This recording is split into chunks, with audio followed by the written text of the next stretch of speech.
За сайн байна уу? Python сурагчдаа өнөөдрийн хичээл дээр бүгдээрээ inheritance үзэн. За тэгээд шууд хичээлд оръё. Inheritance гэдэг нь яадаг вэ гэхлээр одоо нэг класс нөгөө классынхаа properties болон методыг одоо өвлж авдаг, аваад хэрэгэлдэг тийм чанарыг нь болохоор inheritance гэдэг. Одоо жишээлбэл бид нар нэг ямар нэгэн код бичлээ гэж бодоход class parents гэд тэгээд юу гэрчээ. Тэгээд шууд pass гэд одоо эхлээд юу харуулах гэж байгаа учраас class гэд тэгээд одоо ямар нэгэн өөр нэртэй юу н одоо child зүгээр юу гэж child class гэдэг ч тэр нь болохоор өмнөх юугаа өөр нэгэн parent классыг болохоор ингэж өгүүлж авдаг. Нэрийг нь одоо тэр параметрын хооронд бичээд ингэчгээрээ өгүүлж авсан гэсэн үг. Тэгээд pass гэдэг нь болохоор зүгээр нэг ингээд өнгөр гэж байгаа шүү дээ. Тэгээд дотор нь ямар ч код бичээгүй тохиолдолд бол ингэж хагалж болно. Pass-ыг ашиглаж болно. Тэгээд одоохондоо бол энэ классууд бол ингээд байж байгаа. Бий болчихсон байгаа. Гэхдээ дотор болохоор ямар нэг үйлдэл хийдэггүй ийм классууд гэсэн үг. Тэгээд за энэ тохиолдолд болохоор одоо хэрвээ parent дээр ямар нэгэн кодууд бичсэн байлаа гэж бодоход би одоо ямар нэгэн өөр нэгэн child class нь болохоор parent class-ын бүх чанаруудыг нь өөртөө гаргаад ирчихсэн. Одоо ингээд даавчихсан гэсэн үг. Тэгэхээр parent class дотор хийж байгаа үйлдэл болон хувьсгчдууд бүгд энэ child class дотор байгаа. Одоо бүгдээрээ жишээн дээр үзье.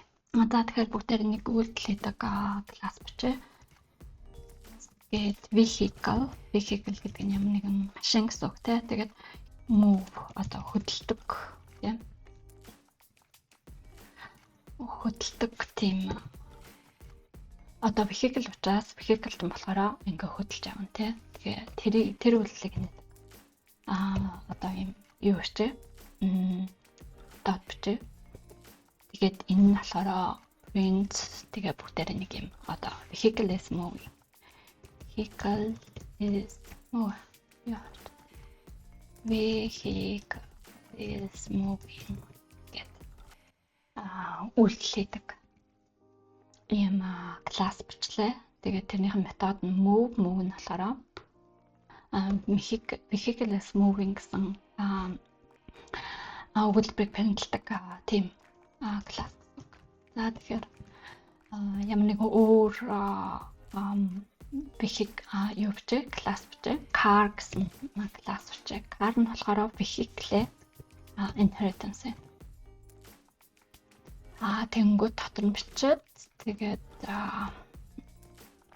тэгээд энэ дээр нь болохоор honk гэдэг нь сигнал гэсэн үг англиартай. Тэгээд honk гэдэг тэгээд энэ нь болохоор print одоо сигналддаг юм үйлдэл байх хэвээр. Тэрийг нь болохоор англиар beep beep гэж сигналдж байна. Тийм үйлдэлдэг класс. Тэгээ одоо бүгдээрээ одоо яаж car гэдэг класс нь болохоор vehicle гэсэн классыг өөртөө авсан байглаа. Бүгдээрээ одоо хартгая. За car нь яадаг вэ гэхлээр car гэдэг бүгдээр нэг хувьсгч. За тэгэхээр би энэ дээр нэг юм хэлээг өмнөх хичээл дээр хэлсэн байх гэж бодож байна. Одоо класс дотор болохоор классыг өөрийг нь бичихтэй бол энэ халдахгүй бичиж болно. За тэгээд ерөнхийдөө бол одоо нөгөө энэ класс дотор хэрвээ нэг параметрыг нь болохоор эндээ бичдэг шүү дээ тийм. Параметрыг нөгөө функцэд энэ дээр нөгөө параметруудыг ингэж оруулах ёстой байдаг шиг. Хэрвээ параметр тодорхойлж байгаа бол байдаг шиг юун дээр болохоор класс бичгээд бол би классыг тайлбарлахдаа хэлсэн үгүйгээ мэдгүй байна. Тэгээд одоо жишээлбэл энэ дээр ерөөсөө бичих шаардлагагүй байдаг. Зөвхөн init гэсэн функцаараа нөгөө доор нь зүгээр бүх нөгөө параметруудаа тодорхойлдог. Тэрнээс биш классыг нэр хаалтан дотор бичдэггүй. Классик бол ийм хаалттай зүгээр хоосон ийм хаалттай бичиж болно, хаалтгүй бичиж болно. Харин хэрвээ хаалттай бичээд тэгээд дотор нь энэ одоо ямар нэгэн нэр оруулсан байх юм бол энэ дандаа inheritance гэж байгаа гэсэн үг. Өөр классаас тэр классын нэрийг татаж оруулж ирээд тэгээд үйлчлэг нь өөртөө авч байгаа гэсэн үг. Тийм байгаа. Тэгээд энэ доторх бичиж байгаа одоо метод буюу энэ дотор бичсэн функцүүд нь бол заавал доотлон заавал энэ self гэсэн параметрт байх хэрэгтэй. Тэгээд нэмэх нь өөр параметр хэрэгтэй болвол тэр параметр одоо ингээд параметр гэдэг ингээд бичих хэрэгтэй. Тэгээд энэ хэрвээ класс дотор функцийн self-ийг энэ параметраар оруулаагүй байх юм бол алдаа заа. Тийм учраас энэ заавал байх хэрэгтэй. За тэгэхээр car гэдэг нь болохоор одоо би car гэдэг. За тэгээд ингээд бүгдээр нэг object хийж гэлээ. Тэгэхээр энэ дээр болохоор бас нэгэн чухал ойлголт байгаа. Одоо би жишээлбэл одоо халтгүйгээр биччихлээ гэж бодъё тий. Одоо би түрүү энэ дээр ингээ халтгүйгээр биччихсэн шүү дээ. Тэгэх юм бол одоо энэ дээр бичэлтэй car 2 гэдэг нөгөө car гэдэг нөгөө нэрээ би танарт ойлгомжтой болгохын тулд энэ car 2 гэчлээ. Тэгээд хэрвээ би ингээ биччих юм бол халтгүйгээр биччих юм бол зөвхөн энэ car гэсэн классик би бас өөр нэг variable дээр одоо өөр нэр олгочихлоо гэсэн үг.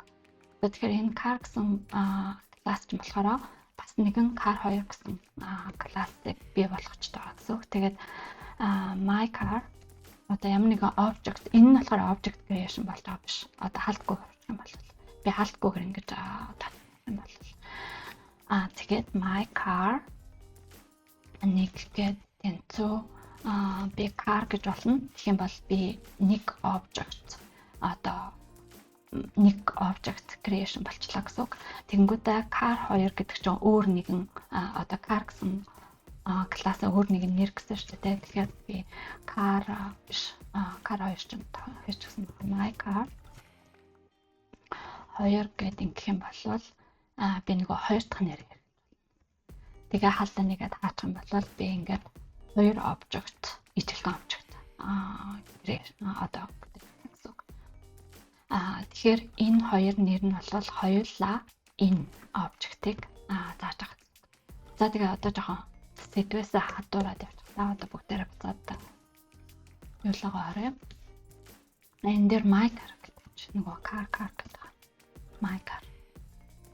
За тэгээд за ерөнхийдөө бүгдээр энэ дээр нэг object хийчихлээ тийм. Тэгээд одоо inheritance нь яаж ажилладаг талаар бүгдээр харах тийм. Тэрний яадаг вэ гэхээр my car гэдэг my car зэг энэ нь болохоор одоо honk мэдээж болно тийм. Яг тэгэхээр car дотроо би honk гэсэн үйлдэл тэгээд энийг print гэх юм бол юу гэж байна? Ямар үйлдэл үзүүлж байна гэдэг юм бүгдийг харъя.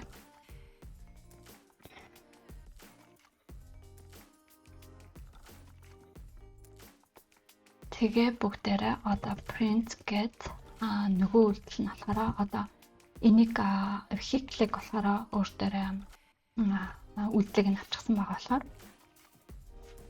print get my car гэсэн object юм болохоор inherit хийсэн байна. Move get тэгээд тийм бол бидэрт одоо vehicle is moving гэдэг үл.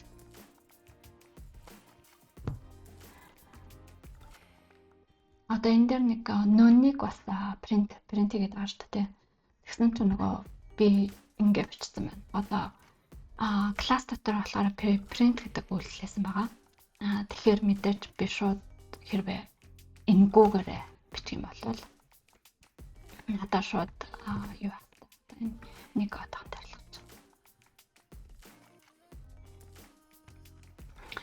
Энэ нь болохоор шууд надад принтлэх хэрэгтэй. BBB принтлээд болоо тий. Тэгээд би принтер болохоор ягаад нун гэж байна. Тэгэхээр юу ч байхгүй шүү дээ нун гэдэг чинь. Тэгээд ягаад нон гэж аваад тэгэхээр нэгдүгээрт одоо би энэ үйлдэлийг дуудангууд миний шууд принтлдэг үйлдэл явагдаж байгаа гэсэн үг. Тэгэнгүүтээ энэ definition энэ одоо функц бичсэн функц маань болохоор ямар ч return байхгүй байгаа тийм. Return гэд тэрийг ерөөсө бичээгүй байгаа. Тэгэнгүүт энэ ямар ч return байхгүй учраас би дахиад давхар print гэж биччих юм бол энэ return ямар ч юм байхгүй байгаа учраас энд нь юу ч байхгүй байна гэд none гэд надад printlээд өгсөн гэсэн үг. Энэ нь болохоор юутай ижил гэхлээр return гэчээд none гэж би өгсөнтэй адилхан. Хоёр нь printlээд байна гэсэн. Нэгдүгээр одоо энэ методынхаа одоо үйлдэлийг нь надад print хийгээд гаргаад ирлээ гэсэн үг. Тэгээд нөгөөх нь болохоор return байхгүй байгаа учраас none гэд printlээд. Тэгэхээр би энэ дээр бол print гэдэг бол илүү сайн байна. Яг тэгэхээр би тэр дээр нь print гэж бичсэн учраас. Тэгэхээр ингэм бол надад одоо honk move гэх юм бол honk болон move гэсэн үйлдэлтэй тийм. Тийм beep beep тэгээ нөгөөх нь болохоор vehicle is moving. Тэгээ my car гэдэг чинь уул нь бол би энэ class car-ыг definition хийсэн байгаа.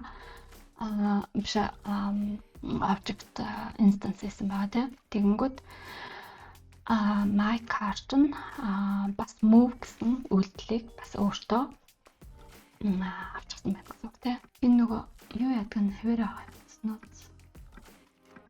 Яг нэмч. За тэгээд ингэсэн баг. Тэгэхээр за тэгээд ерөнхийдөө ойлгомжтой болсон баг гэж бодож байна те. Нэг класс нь болохоор нөгөө классынхаа үйлдэлүүдийг ингэж өөртөө авдаг байна. Тэгээд энэ нь болохоор мэдээж нөгөө давхар код бичих шаардлагагүй. Хэрвээ өөр ямар нэгэн класс аль хэдийн үйлдэлүүдийг биччихсэн байгаа бол давхар код бичих шаардлагагүйгээр нөгөө классынхаа үйлдэлүүдийг нь харах боломжтой гэсэн. Тэгээд нэмэлт одоо өөрчлөх шаардлагатай. Зарим нь нэмэлт юм уу тиймэрхүү кодууд хэрэгтэй бол тэрийг нь нөгөө өөр классын дээр классны нэрэн дээр тодорхойлох боломжтой тийм. За тэгэхээр бүгдээрээ бас нэгэн өөр жишээ үзье.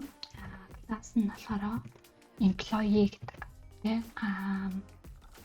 Одоо ажилд орогч, ажилтан тийм гэсэн юм. Юу гэдэг лээ. Класс үү? Тэгээд энэ класс нь болохоор юутай параметртэй. This is init гэдэг нь болохоор initializing parameters гэж байна шүү дээ. Тэгээд энэ дээр болохоор self subtracted тэгээд тэр employee нь болохоор нэртэй.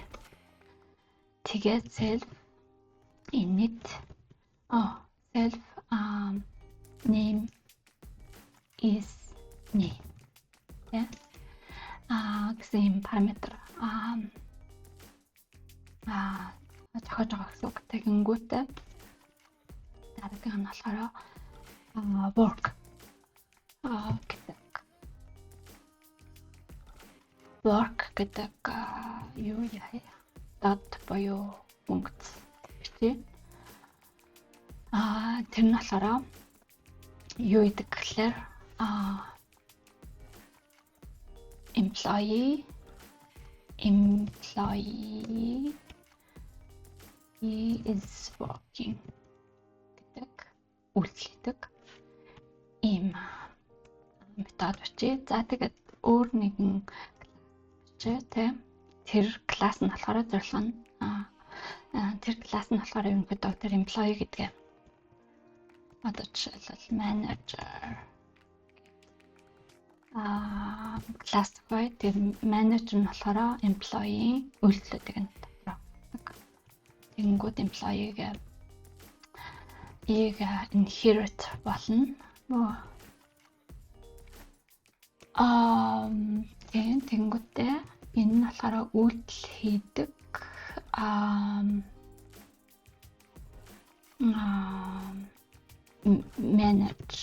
manage гэдэг үйлдэл хийдэг. Self багчтай. Тэгээ self get тэгээд prints manage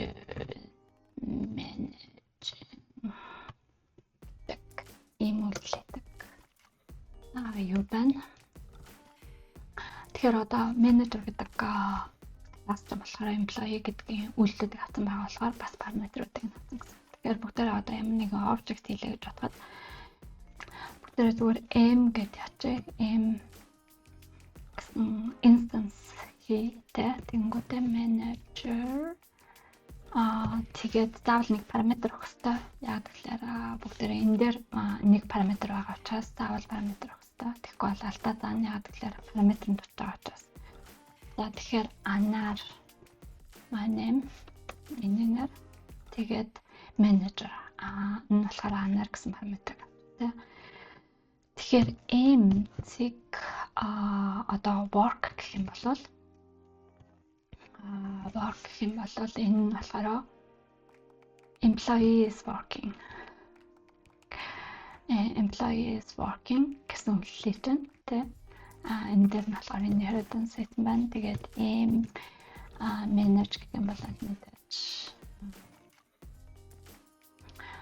manage гэх юм бол мэдээж энэ нь болохоор manager-аас managing гэсэн үйлдэл гэсэн байна. Яг л өмнөх яасан тайлбар. Зөвхөн энэ удаа болохоор нэг параметртай.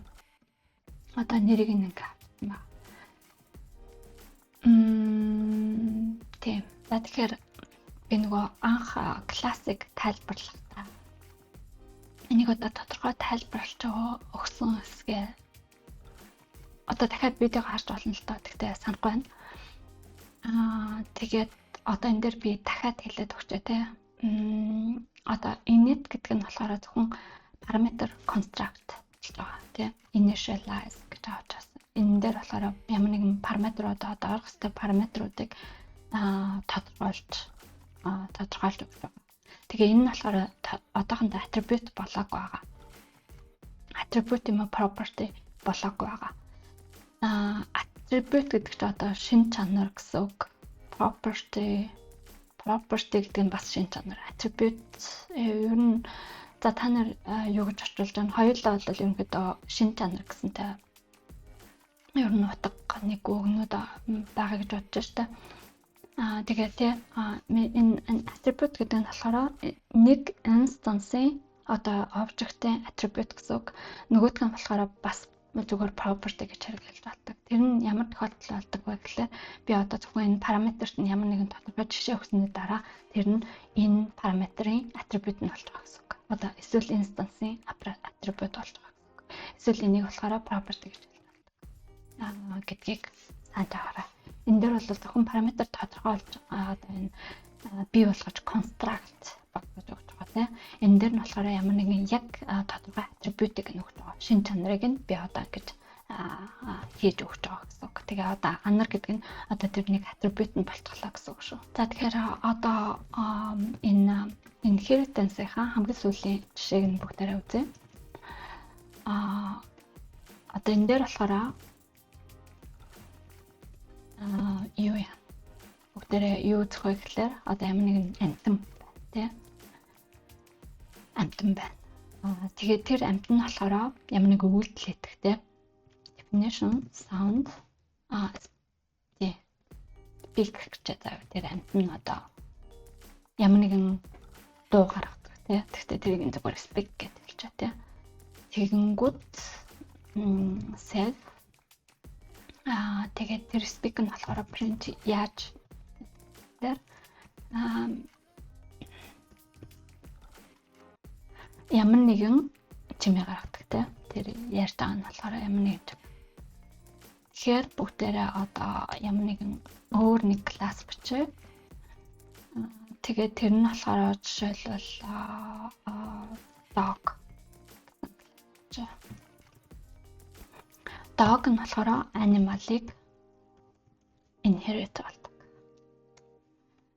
Тэгэнгүүтээ энэ дээр нь өмнөх одоо классынхаа ямар нэгэн үйлдэлийг дээрээс нь одоо орлуулж юу яаж болдог? Давхарлаж болдог. Тэгээд давхарлаад тэр үйлдэлийг өөрчилж болдог. Тэгэхээр одоо speak гэсэн би speak гэсэн үйлдэл хийсэн шүү дээ. Өмнөх animal гэсэн класс нь болохоор. Тэгэхээр тэр speak гэсэн үйлдэлийг болохоор өөрчилнө. Бүгдээрээ яах ёстой вэ гэхээр Тийм print гэд энэ нь болохоор нохой учраас woof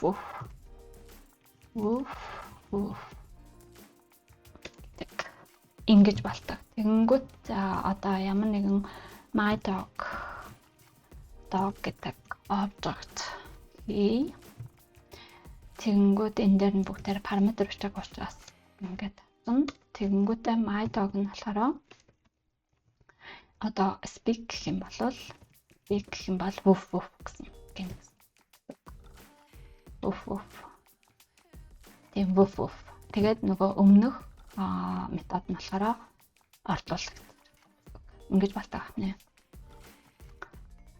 Тэгээ мэдээж энэ чинь нөгөө нэг тэгэхээр ямар ашигтай байгаа юм бэ гэхээр энэ animal-ыг одоо inherit болох нь ямар ашигтай байгаа юм бэ гэхээр мэдээж ерөнхий тохиолдолд бол нэг класс бол ганцхан үйлдэл хийхгүй ч дараа янз бүрийн зөндөө параметр байгаа, зөндөө үйлдэлүүд байгаа Гэтэл зарим нэг үйлдэлүүд нь болохоор яг энэтэй адилхан үйлдэл хийхгүй тохиолдолд тэр одоо юуг нь аваад одоо методыг нь аваад тэр функцийг нь аваад ижлэгийн нэр тавиад тэгээд тэр үйлдэлийг нь орчуулдаг.